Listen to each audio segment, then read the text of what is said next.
Olá, bom dia.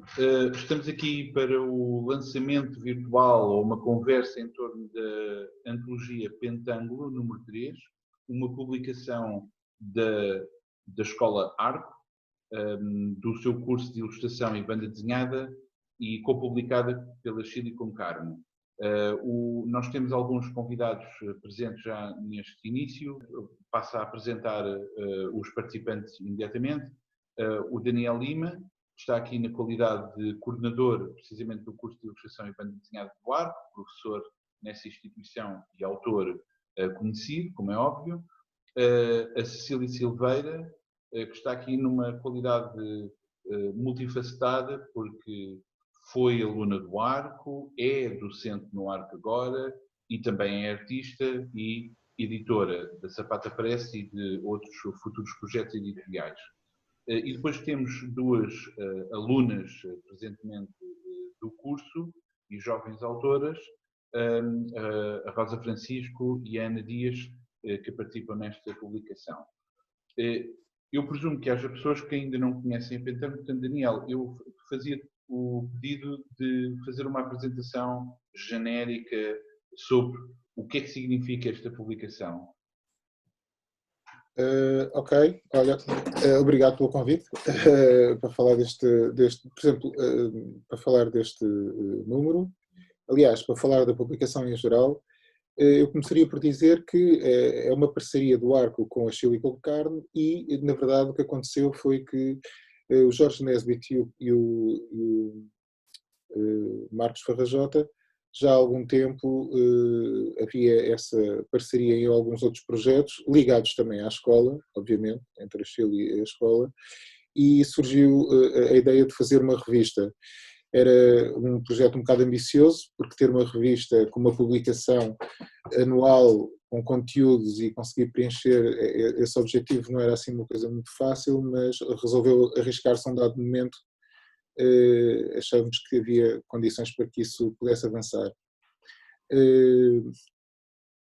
O projeto, na verdade, vai dar lugar ao quê? Vai dar, aliás, espaço a que se possa coordenar entre projetos que estão a ser desenvolvidos em termos pedagógicos dentro da escola e a colaboração de ex-alunos que já tiveram um percurso, como no caso do Rodolfo Mariano, foi um ex-aluno que participou desde o primeiro número.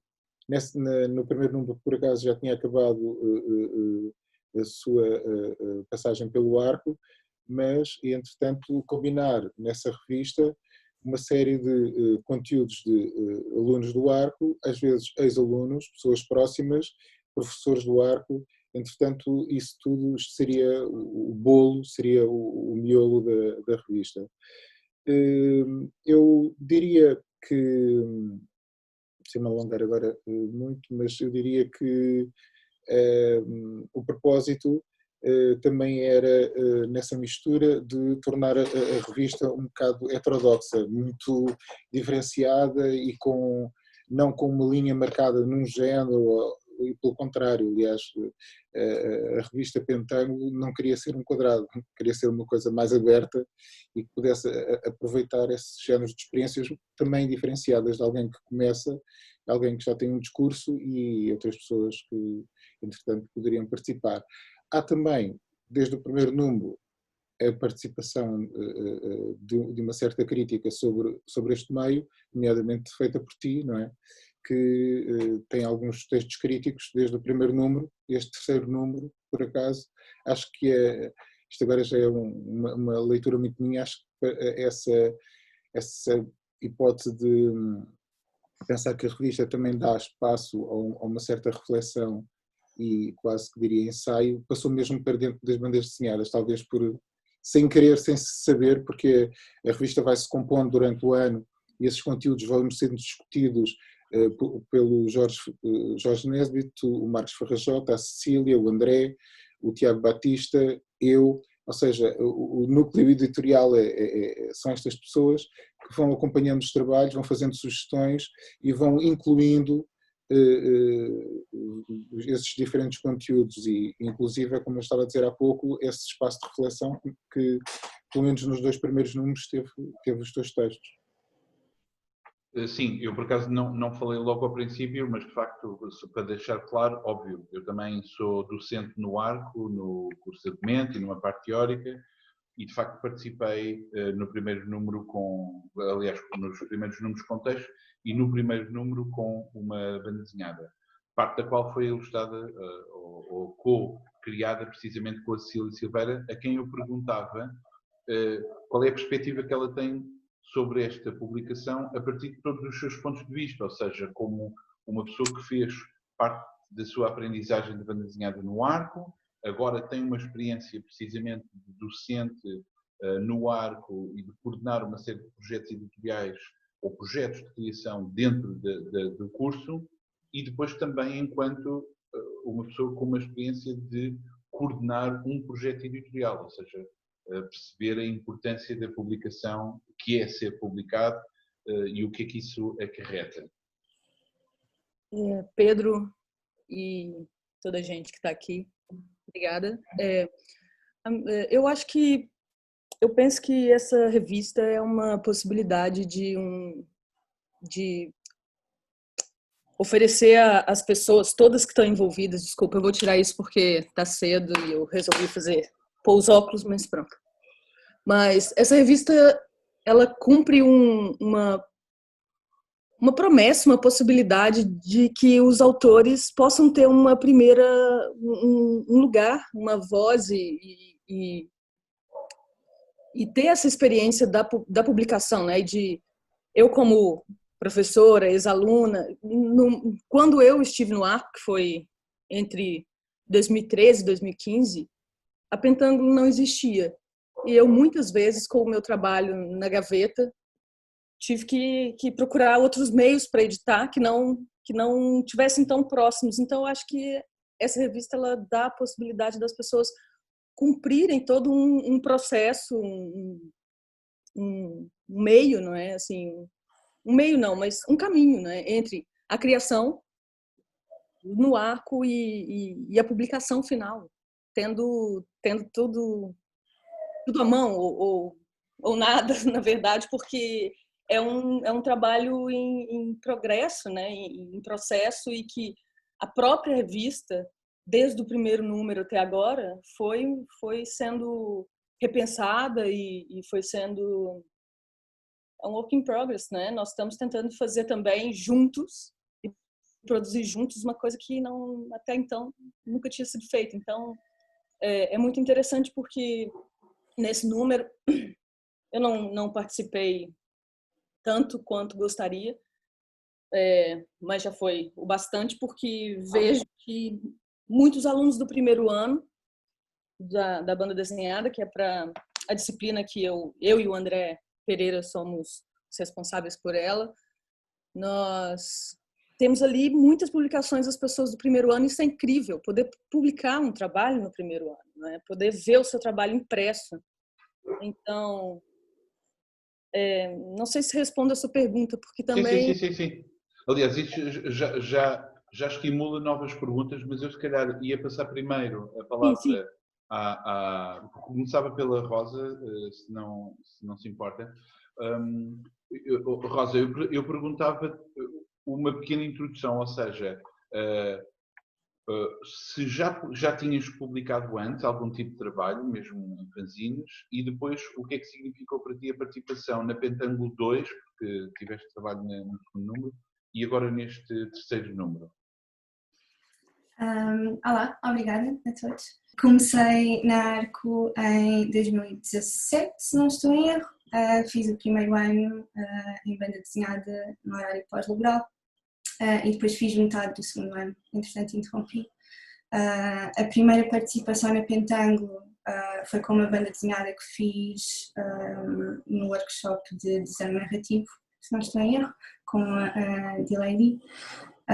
E foi a minha primeira banda desenhada, também a primeira vez que foi publicada, portanto foi uma experiência muito interessante e foi ótimo ter o feedback durante aqueles meses em que estive a desenvolver e em que estivemos a trabalhar para que fosse publicado. Nesta segunda vez, no terceiro número da Pentangle, foi uma situação um bocadinho menos normal, não houve propriamente um grande acompanhamento da minha banda desenhada. Eu decidi que queria participar, acho que 2 semanas antes do prazo de entrega, e portanto foi uma coisa mais apressada. No início dessas 2 semanas não tinha bem a certeza ainda o que é que queria contar com a banda desenhada, mas entretanto peguei numa série de referências e ideias e lá criei a BD, e portanto sinto que não estive tão envolvida desta segunda vez. Nesse sentido, se calhar foi uma coisa menos articulada com o projeto em si. Exatamente. Mas ainda assim, sempre uma experiência positiva. É muito diferente fazermos as coisas só para nós e fazermos para uma audiência e poder ver o nosso trabalho depois. Muito bem. Então, e Ana, eu perguntava-te a ti precisamente o mesmo, ou seja, se já tinhas publicado alguma coisa antes da participação na Pentangle e como é que foi essa participação, em que contexto é que foram essas participações? Antes da Pentangle, propriamente dita, não tinha assim participado em nada que não fosse só eu, do it yourself, a fazer. Depois da Pentangle até surgiu outra pequena fanzine, também para outra, até foi para uma loja, mas a Pentangle foi mesmo aquela primeira surpresa de ter entrado numa publicação, ainda por cima, também não só pelo arco que tenho adorado desde o primeiro minuto, como também pela Chile que sigo e pronto, foi excelente. Olha, só uma coisa, o Geraldo Lini infelizmente já não está entre nós, mas não se esqueçam, o fanzine,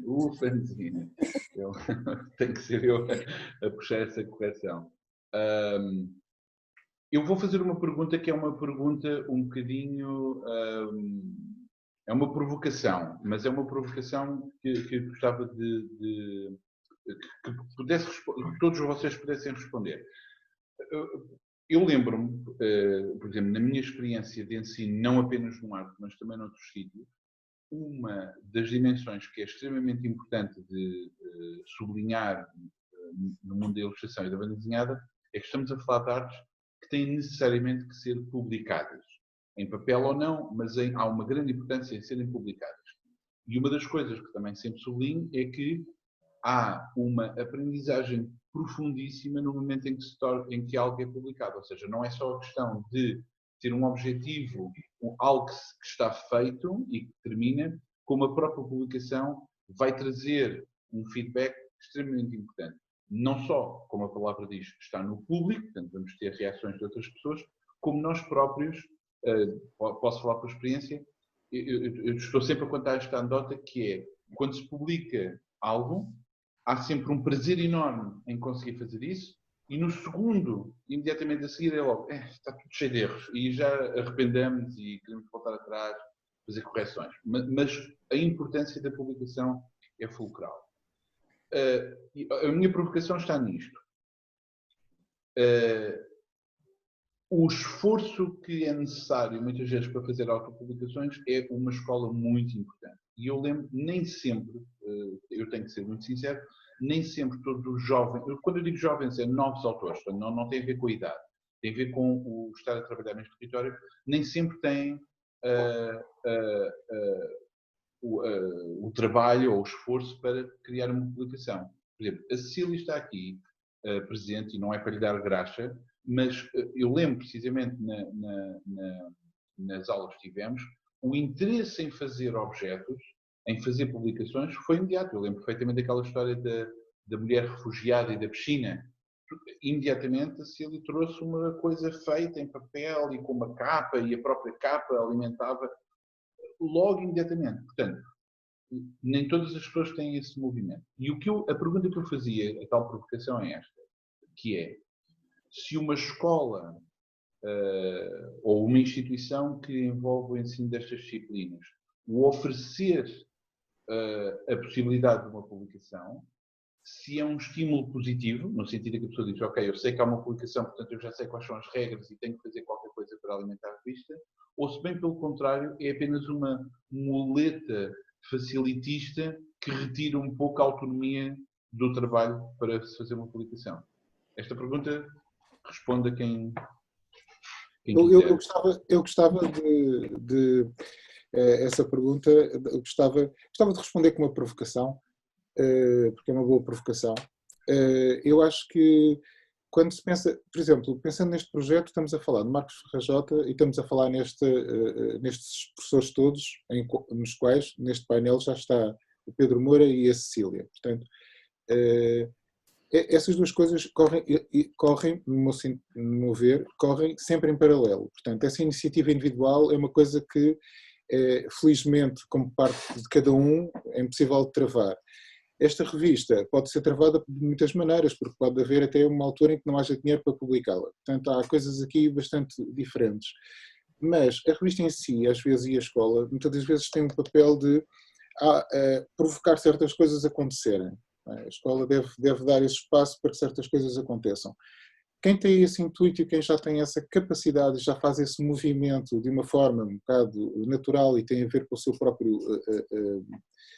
próprio caráter e a sua própria forma de se envolver nos projetos, é o caso da Cecília, que falas muito bem, portanto é alguém que percebeu logo essa autonomia e quis mesmo dar vazão máxima a essa autonomia.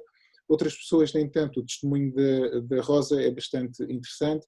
A Rosa não disse, mas posso eu agora dizê-lo, até para poder ser desdito, mas eu insisti muito em que a Rosa tentasse ter uma narrativa para entrar neste número. E provavelmente aí aconteceu uma coisa que não acontece com todos os alunos. Alguns alunos precisam de mais tempo de acompanhamento e precisam exatamente de que esse estímulo perdure mais durante o tempo, e há muitos outros alunos que conseguem, às vezes, desenvolver muito mais rapidamente essa autonomia. E eu achava que havia uma certa maturidade e uma certa capacidade de pensar essas narrativas, mesmo que, e a Rosa disse muito bem, eu sei que legitimamente ela está a dizê-lo, tivesse algumas dúvidas. E aquilo também tu sublinhaste, acabaste por sublinhar naquilo que tu, na tua pergunta, já davas um bocadinho a resposta. É óbvio que até a própria Pentangle teve um primeiro número, esse é um ensaio, o primeiro ensaio do que é que exatamente a revista poderia ser, não é? E havia, claro, da parte de todos nós, havia já uma imagem do que é que nós queríamos que a revista fosse, mas essa imagem só se concretiza exatamente no primeiro número e com muitas dúvidas e com muitas coisas que fomos achando que sim, que tinham resultado bem e outras menos bem. Por exemplo, eu lembro-me daquele dossiê que tu desenvolveste das vanguardas russas e eu acho que isso foi uma coisa muito promissora na primeira Pentangle, houve uma coisa que estava muito estruturada. Nós sabíamos que isso poderia continuar noutros números ou se calhar não. Sei se estás a falar comigo, Pedro? Pedro, sim, contigo, Pedro. Mas não fui eu que organizei esse dossiê. Não, mas há alguns dos argumentos em que tu estiveste a colaborar com os... Certo, sim, está bem, desculpa. Pronto, sim. Não desenvolveste o dossiê. Não é o dossiê em si, sim, certo. Sim, o Jorge Nesbitt teve essa ideia, com alguns alunos também. Aliás, havia uma aluna, a Maria, na altura, que estava já a explorar esse trabalho, trabalhar com as artistas femininas das vanguardas russas, mulheres, digo, e pronto, isto para dizer que há um lado que eu acho que é muito orgânico, dentro do pensamento da própria revista, número a número, e também essa resposta da autonomia dos alunos. Por exemplo, o ano passado surgiu um fanzine dentro da escola, Nicolau Cara de Mau, que o Marcos Ferrajota cita já, esse fanzine, como uma possível reação àquilo que foi publicado. E isso é a coisa que eu acho mais interessante ao nível da publicação. É que eu acho que normalmente um livro, um fanzine, um objeto qualquer artístico dentro do campo da banda desenhada e da ilustração provoca outras coisas. Ele tem essa... Quando dizes que pode tolher vontade de fazer, eu acho que ele às vezes o mais normal é que provoque reações, umas de adesão e de querer participar, outras de querer fazer objetos que já são respostas exatamente à revista. desculpem lá, se calhar alonguei-me agora aqui um bocadinho, mas pronto, esta basicamente que eu acho que a revista, para mim, a premissa maior é mais essa. Diria só mais uma coisa, que eu acho que na sua própria linha editorial, eu acho que na reflexão que todos fazemos, e nem todos os que estão neste dito conselho editorial, se podemos chamar assim, mas pronto, as pessoas que pensam a revista, portanto aqui não há uma hegemonia de ideias, e às vezes até é bom, porque eu acho que a revista passa a ser mais descritiva do que prescritiva, não está ali a prescrever um género, uma forma de fazer, ou um ideário que não se pode mudar, é o contrário, eu acho que é uma revista que promove mesmo que haja esse debate, que haja muitas das vezes essa não convergência, mas uma certa divergência, e ela acaba por resultar, como acho que os números todos têm mostrado, uma grande diferença entre os registros, as histórias e até algumas premissas do que é narrativa e do que é explorar este meio. Por exemplo, até comparando com o Nicolau, que até foi surgido na minha turma, o Nicolau digamos quase como não foi uma resposta à Pentango, foi uma coisa dentro da turma que nos apeteceu fazer, até porque somos bastante unidos e para mostrar cada estilo de cada pessoa e cada ideia assim mais... a ideia era mesmo não ter sentido. Agora até estamos a preparar o segundo número, que já será acerca até desta situação toda da quarentena, achámos que fazia sentido.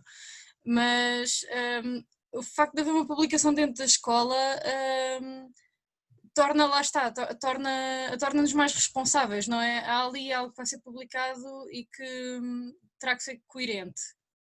E pronto, temos várias idades, não é? E várias experiências dentro dos alunos, e acho que é comum a todos, seja as pessoas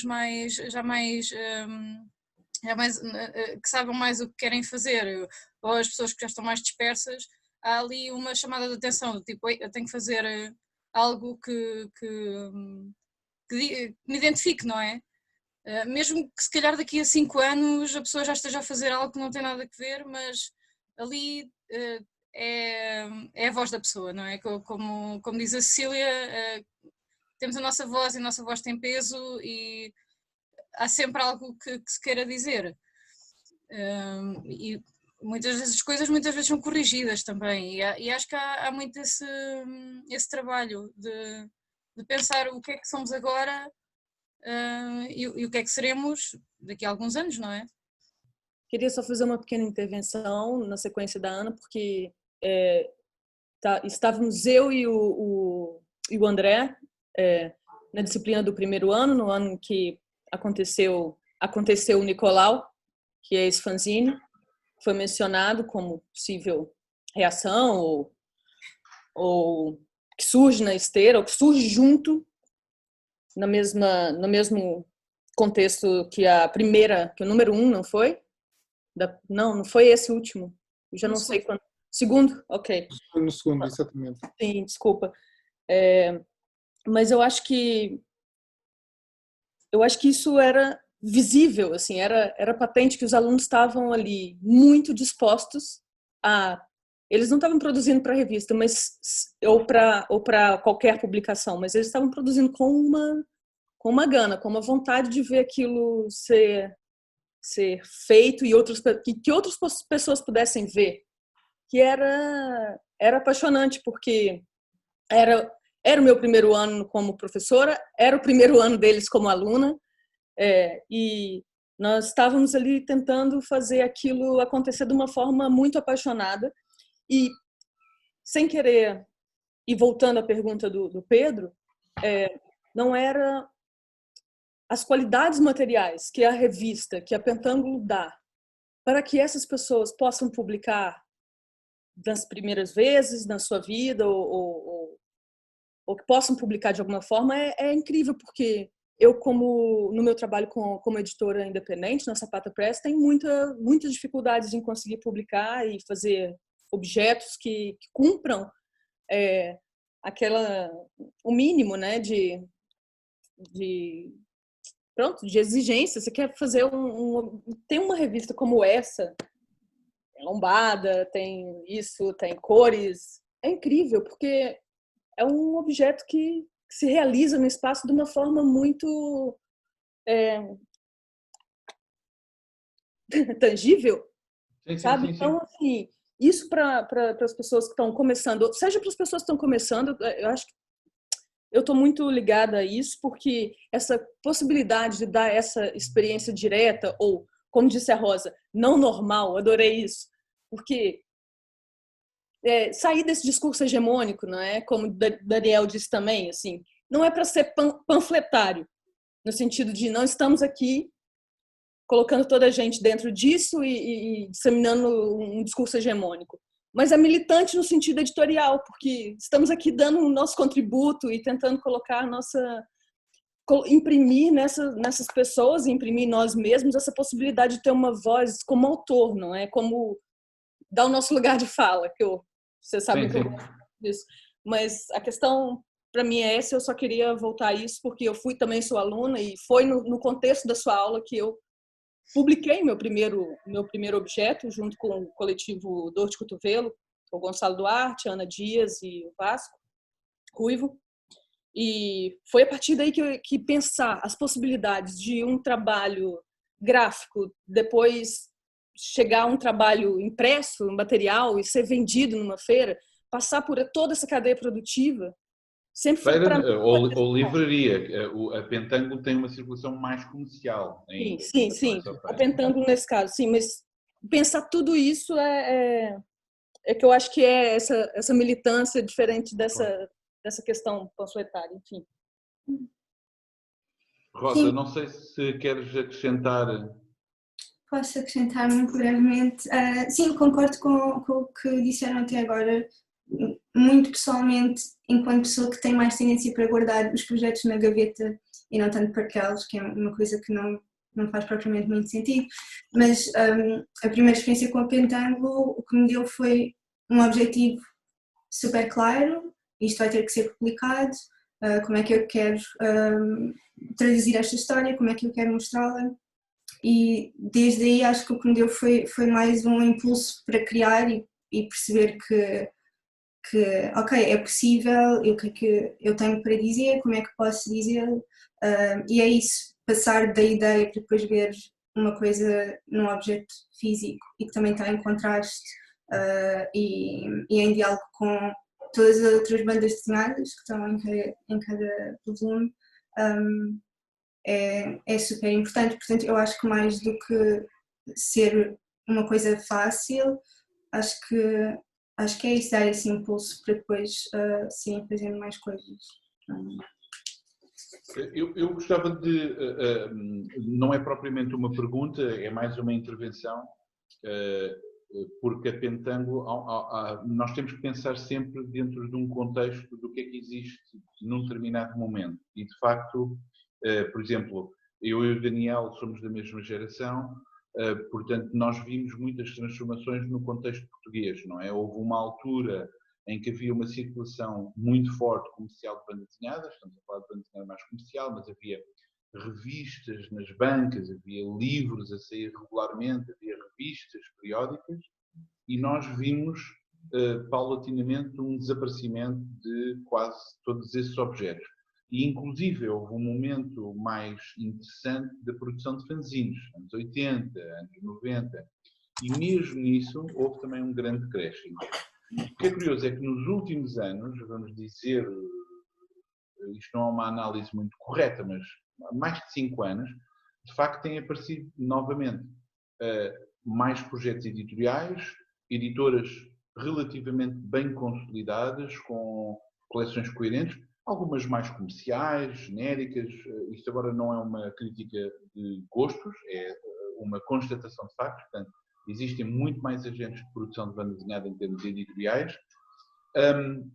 E uma coisa que eu noto também é os fanzines voltaram a aparecer em força, ou seja, eu não quero utilizar-me como pauta nenhuma, mas eu durante muito tempo ia a feiras, acompanhava, eu neste momento perco uma feira e perdi a mão dos fanzines que existem.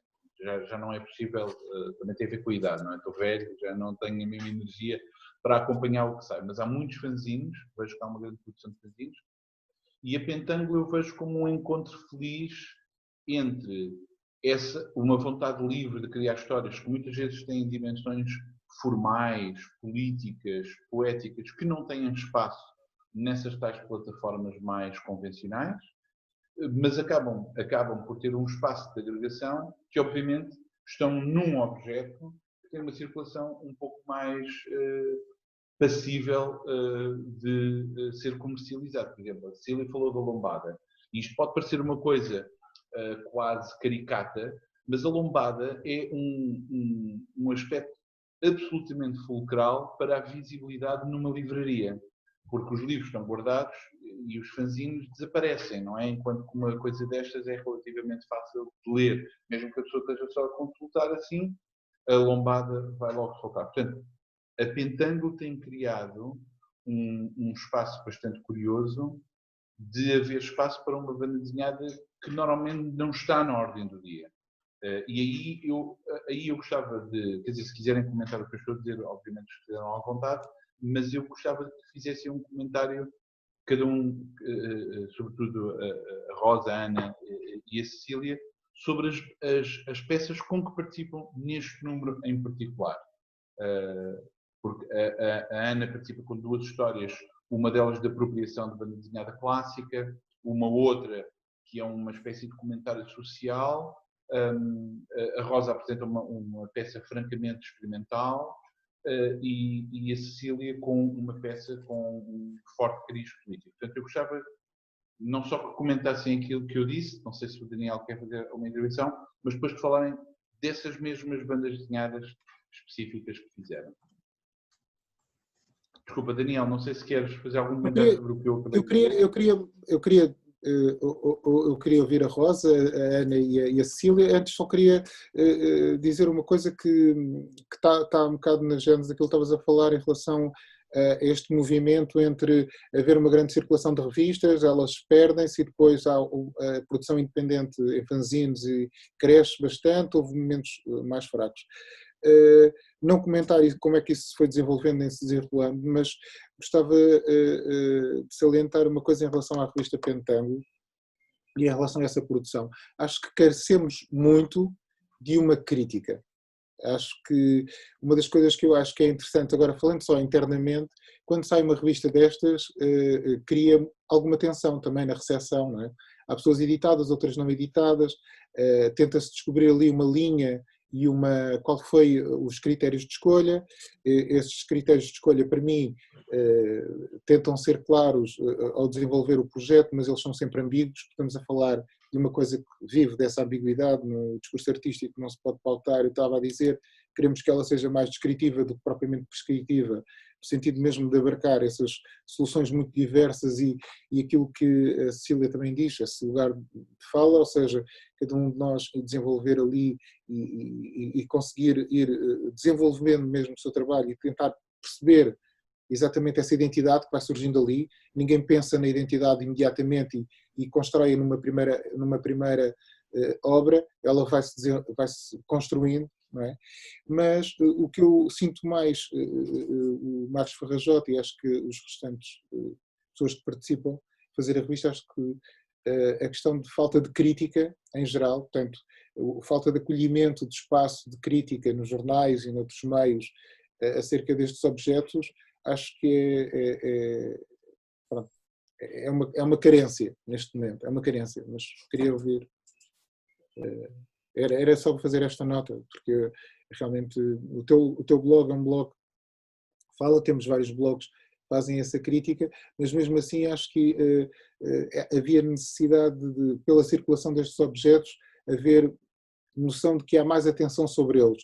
Mais atenção, não estou a falar sempre de uma crítica que faz uma recepção sempre elogiosa. Pelo contrário, eu acho que a crítica deve ser qualquer coisa que tem um olhar atento, um olhar crítico e atento. Esse tema parece-me bastante interessante, como imaginas, mas penso que é um bocadinho tangencial neste momento ao nosso tema. Cecília, não sei se queres fazer algum comentário sobre esta questão da visibilidade de uma determinada natureza de trabalhos e depois falares desta tua peça em particular. Posso sim, posso.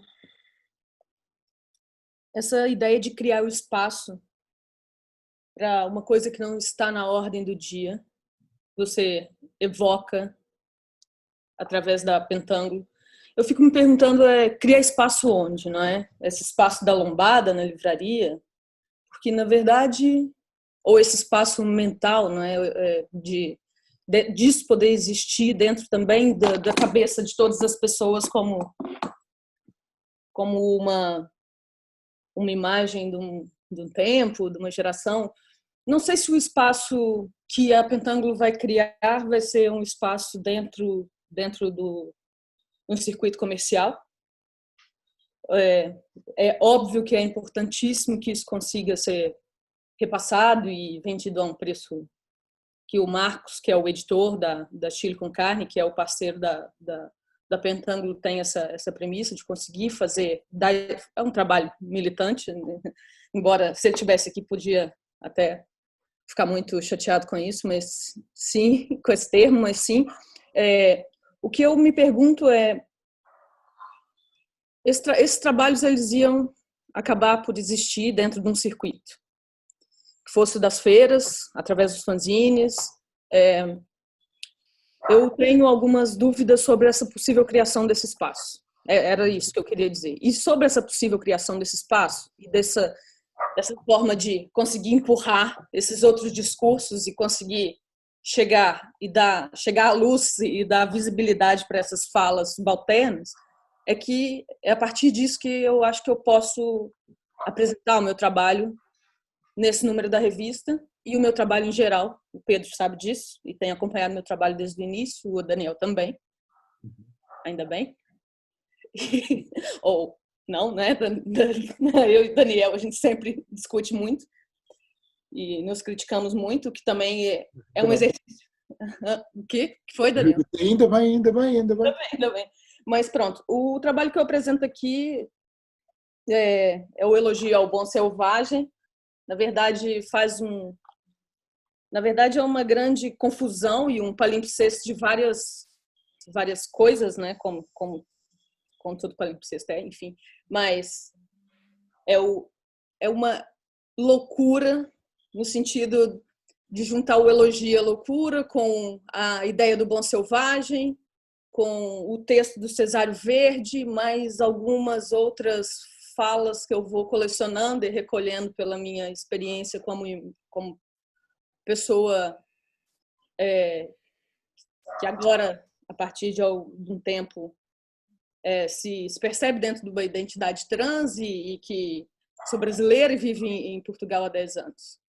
E então vou recolhendo esses pequenos tesouros e na verdade tento fazer um percurso pelas ruas de Lisboa, que partem do Chiado e chegam a Chabregas, mais ou menos ali no Beco dos Tocinheiros, que fica atrás do Arco, mais precisamente. Então tem uma localização muito específica.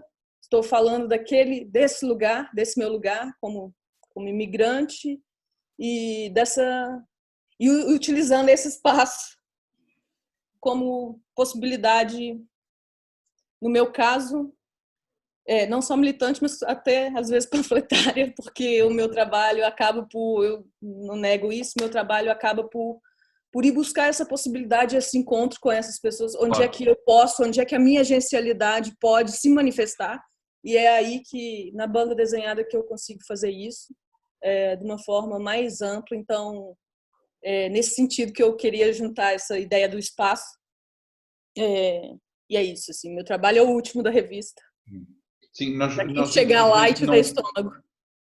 Opa, infelizmente nós não vamos ter muito tempo para explorar a obra de cada pessoa, mas gostava de deixar claro que de facto o trabalho da Cecília é um trabalho extremamente forte e importante, sobretudo porque isto dava pano para mangas e muita discussão, mas de facto nós vivemos num país que gosta de não discutir determinados temas, mas passar um penso rápido sobre esses temas.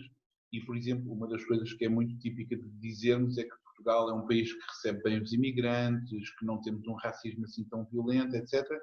E agora eu não vou dizer se isso é verdade ou mentira, não é essa a questão, mas estas explicações servem como uma espécie de magia de razão suficiente para não ter que discutir mais nada.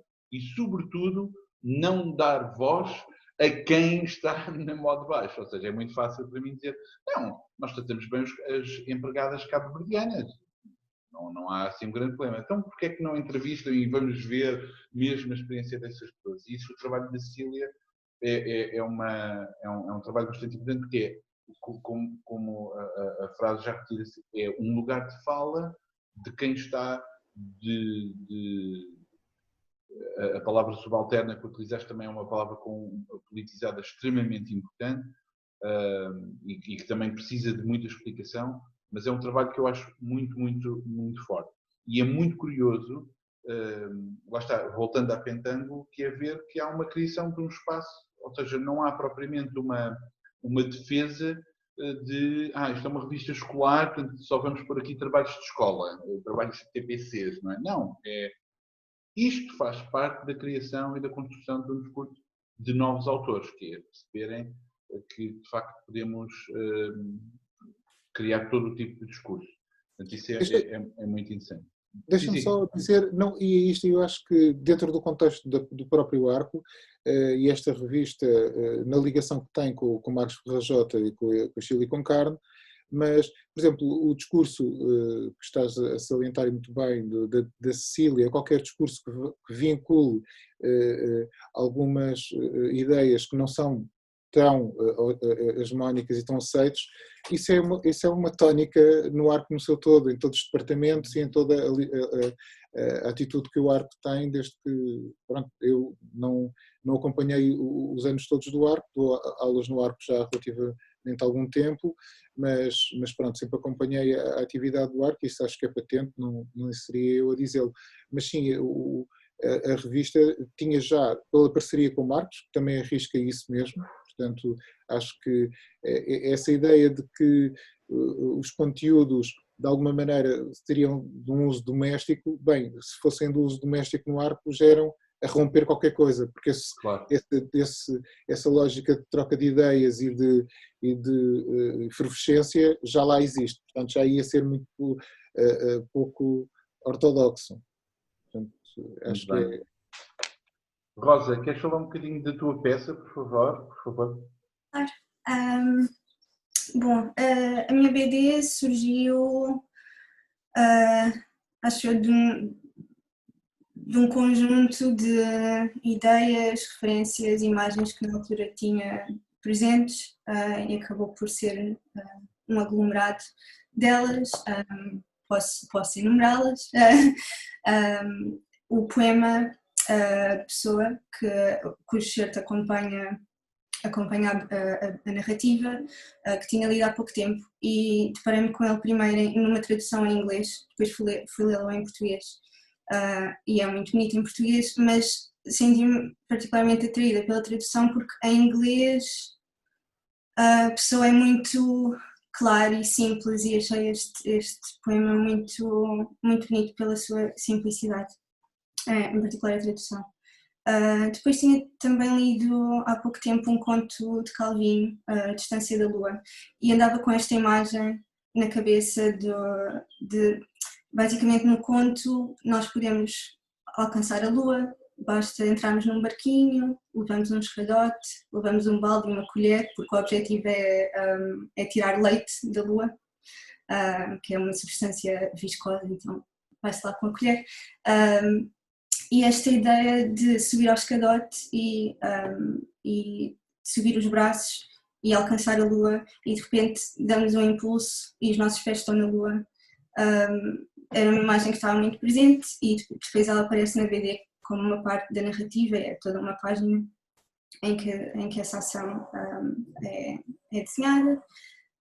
E depois esta ideia que basicamente acompanha o poema, eu não quis traduzir visualmente o poema, mas sim fazer com que acompanhasse esta outra narrativa, que era esta ideia de constantemente nos encontrarmos a nós mesmos e sermos este conjunto de descobertas, de bocados velhos, bocados novos, e que às vezes nos encontramos no outro, nas outras pessoas.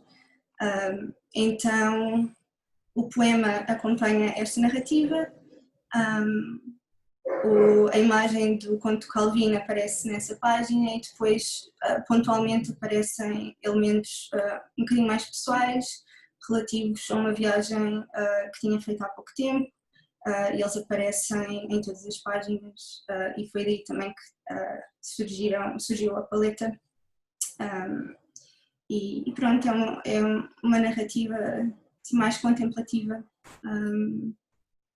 Em termos visuais, tu já conhecias, antes mesmo de entrar no arco, já conhecias exemplos de banda desenhada que utilizavam este tipo de instrumento, ou seja, não propriamente de representação, organização das ações de uma maneira naturalista, mas estas abordagens mais gráficas, experimentais? Ou isto é algo que nasceu da tua própria formação de design ou algo assim?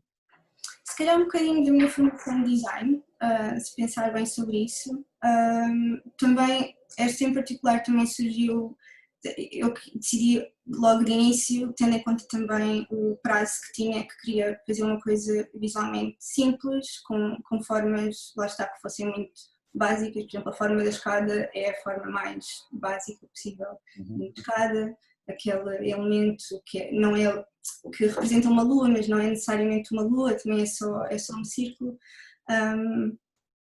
Mas no geral a minha experiência com a banda desenhada é um bocadinho menos... Bom, a minha grande referência é o Chris Ware e eu sinto que ele tem esse equilíbrio entre o figurativo e depois também uns momentos mais abstratos, e se calhar também, portanto eu diria design gráfico e depois também essas referências mesmo da banda desenhada. Muito bem, muito bem. Ana, tu participas com 2 peças, não é? Sim, neste Tens 2 histórias. Queres explicar qual é a origem de cada uma delas, por favor? Ora bem, a primeira dos gêmeos, essa aparece em primeiro, se não tem erros, para confirmar, exato. Em que tu te aproprias de uma série de figuras conhecidas da história da banda desenhada, não é? E o ponto de partida, tínhamos que fazer uma resenha crítica. Isto foi uma proposta da Cecília. Eu queria fazer qualquer coisa que tivesse que ver com aquilo que eu lia em criança, não é? Ou seja, basicamente as coisas da Disney. E sim, também considerei... Era uma releitura crítica. Era uma releitura. Leitura crítica, sim. Sim, era possível fazer vários tipos de crítica, não é? Podia ser apropriação, podia redesenhar a história à nossa maneira, podia ser inverter completamente o contexto, havia várias possibilidades. E eu lembrei-me da Disney e mais concretamente até dos sobrinhos do Donald, e a Cecília pediu-me para pesquisar e tentar encontrar uma ligação com os sobrinhos do Capitão, que é uma tradução no Brasil dos Katzenjammer Kids, que foi a primeira banda desenhada a utilizar balonismo. Assim, título de curiosidade. É um erro de tradução, porque Katzenjammer Kids é mais... Em Portugal também era chamado Os Sobrinhos do Capitão, é simplesmente uma adaptação, não é, porque traduzir Katzenjammer seria muito difícil. Sim, assim, a tradução mais próxima será qualquer coisa como miúdos traquinas, não é? Ou algo assim.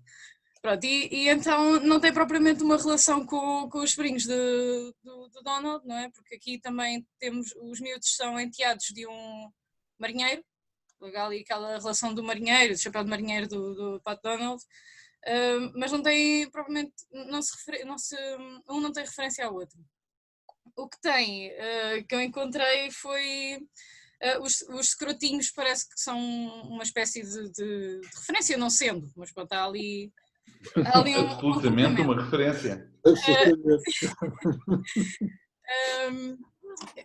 E então, ora bem, eu gosto de experimentar estilos e fui pesquisar então os tais sobrinhos do Capitão, e aquilo também devido à época, não é? Na altura era infelizmente comum educar os miúdos à pancada, E os miúdos fartam-se de levar pancada. E pensei, ok, vou colocar isto num contexto mais à luz da atualidade, não é? Da maneira como vemos estas coisas. E coloquei um funcionário da Segurança Social a ir buscar os miúdos. Na história original até é um advogado que vem com uma fortuna que o capitão ganhou e os miúdos arranjam maneira de expulsar o advogado. E nisto os miúdos são levados para uma instituição onde estão os órfãos da cultura popular, sobretudo da Disney, mas também arranjei outros. E então lá está aqui mais um apontamento de que muitas das vezes as mulheres na Disney são praticamente empregadas de limpeza, como é o caso da Branca de Neve, ou da Cinderela, e então aqui... É engraçado, desculpa só uma coisa, é engraçado tu dizeres personagens da Disney, mas eu vejo a Heidi, o Mowgli, o Tarzan, o Peter Pan, a Branca de Neve e depois a Cinderela, não falo da Little Annie, nenhuma delas é originalmente da Disney. Isto é tudo reapropriações da Disney, de sim, obrigada pela literatura. correção. Claro, originalmente não são. É incrível como a Disney tritura apanha tudo, tritura e devolve e diz, uma personagem da Disney. Ok. Exato, adaptada pela Disney, mas corretamente. Qualquer dia a pessoa está a ler um livro sobre o ciclo do Rei Arthur e diz, eu conheço, é uma personagem de Disney. Tudo bem. Mas pronto, aqui dentro do contexto, não é? Sendo isto... Claro. É só uma... E a outra peça é um pouco mais... ou seja, esta é uma paródia, é uma peça paródica. A outra parece um bocadinho... Não quer dizer séria como se a outra não fosse séria, mas digamos, é um registro completamente diferente. Essa qual foi o contexto? O contexto aqui foi um open call que surgiu sobre agorafobia e claustrofobia, e a ideia era fazer essa relação com os espaços. É assim, eu gosto muito de ficcionar a realidade, e tendo em conta que eu odeio shoppings e causam-me uma ansiedade tremenda. E pronto, e foi um bocadinho ficcionar essa situação, ou seja, a personagem tem um vale de desconto bastante alto e precisa de ir ao shopping trocar porque precisa. E ao entrar nesse espaço que ainda por cima está em dia de Black Friday, que é toda aquela confusão labiríntica do shopping, mais os aglomerados de pessoas que impossibilitam toda e qualquer circulação facilitada, não é? E então, pronto, ela vê-se neste labirinto de corredores e neste labirinto de pessoas e tenta encontrar o sítio para onde quer ir, e isto acaba num suspenso, ou seja, ela anda ali às voltas e não encontra nada. E depois aqui para o meio tem também algumas referências. Eu pus uma referência à entrada de Cristo em Paris, uma referência até ao Day of the Dead. Bruxelas, o quadro do James Ensor, não? Sim, em Bruxelas, sim, do Ensor. E sim. Muito bem. Pois, este convite, digamos, a estas três autoras é bastante curioso porque os trabalhos são muito diferentes entre si. É óbvio que se podia encontrar linhas em comum, mas é bastante diferente. Como eu disse, isto, por exemplo, já não devem entrar, mas eu sou capaz de pedir a pessoas que me enviam um videozinho, uma frase de cada um de quem participou e depois colar. Pois a minha BD chama-se Construção e pretende ser só uma pausa, um intervalo. Não pretende ser uma história com um grande arcabouço. Uma espécie de pausa que tenta transmitir uma noção de o que é que se passa para lá da aparência da BD. Quem está por trás do estaleiro. Há uma capa que eu gosto muito da Raw, em que o Josh Swarted mostra os estaleiros da BD como se fossem estúdios de Hollywood, e queria aqui falar um bocado desse lado nada glamouroso da vida de autor de BD e fazer um paralelo a essa capa que eu gosto tanto. Olá, espero que estejam bem, protegidos e obrigado por estarem a assistir a este lançamento possível da Pentangle número 3. Queria falar um pouco sobre o trabalho que foi publicado neste número.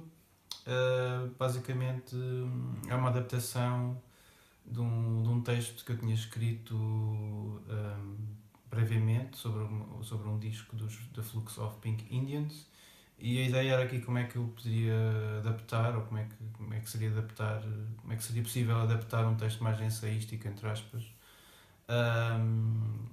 para banda desenhada com 3 personagens. Essa é um pouco a ideia.